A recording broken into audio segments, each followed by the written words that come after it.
And there were so many colleagues, both in my state and kind of watching them through social media and other areas, that were saying, listen, we're not being overwhelmed. My name's David Hesse. I'm a board certified podiatrist, and this is my second opinion.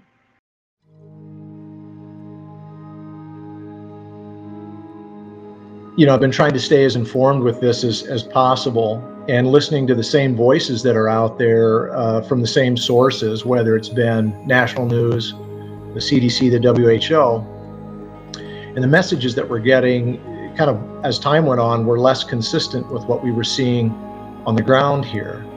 And what I was getting from my colleagues that work, for example, in the emergency room or the intensive care units, it just wasn't consistent at all. And what we feel about masking and social distancing, and not from a political point of view, but from a healthcare point of view. I felt like, the national level of respect for the people that were out there on the front lines was being kind of elevated with propaganda, but at the same time, nobody was listening to those voices. And there were so many colleagues, both in my state and kind of watching them through social media and other areas, that were saying, listen, we're not being overwhelmed. Our protective equipment is well stocked. We're ready for this. So it seemed that, we were kind of locking down and preparing for a large wave.